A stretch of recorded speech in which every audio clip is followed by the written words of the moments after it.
So I have some bread dough here that I accidentally overproofed, and I'm gonna make some pizza dough with it instead so it doesn't go to waste. The first thing I'm doing is flouring my surface. You can see how sticky the dough is. Definitely overproofed, but it's fine. We're gonna put it to good use. My bread recipe is 1,000 grams, so I'm gonna do half of this for the bread dough, or I mean the pizza dough.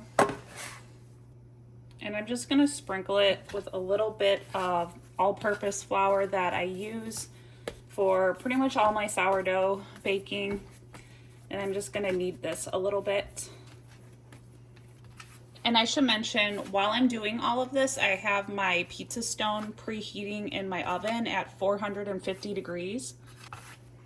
And I'm just adding enough flour to get it to feel like a nice texture that is not too sticky to where it's not sticking to my surface anymore.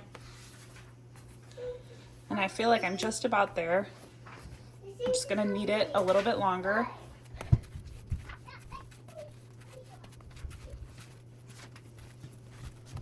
My pizza stone is still preheating, but I'm gonna start rolling this out a bit.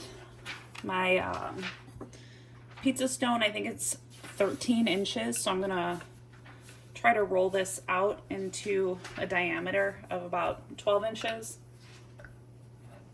And I'm also going to shred some cheese while I wait for that to heat up.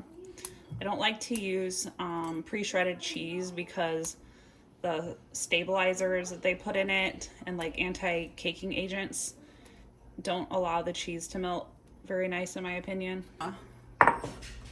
Shred some Parmesan as well, just sprinkle on top.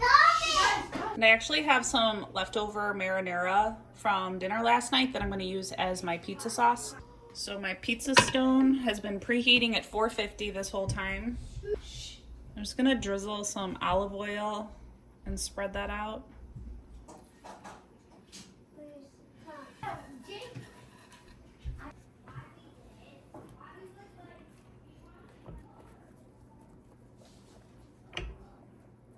And I like to make like a little ridge for the crust.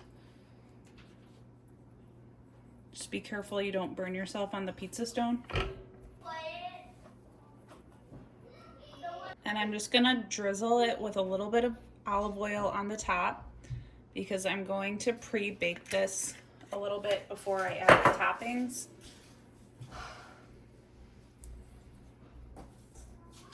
And I'm poking some holes with a fork so the crust can be a little bit crispier. So I just took it out after pre-baking the crust for 5 minutes, and I'm gonna add my toppings now. Here's my leftover marinara.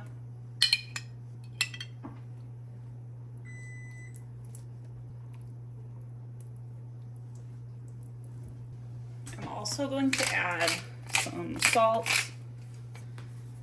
some garlic powder, some thyme,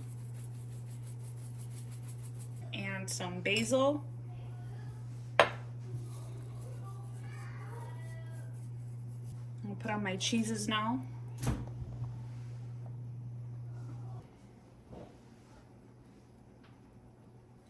And here's the Parmesan. So here it is. I actually baked it an additional 14 minutes. So I pre-baked the crust 5 minutes, and then I baked everything with the toppings 14 minutes, and it looks and smells so delicious.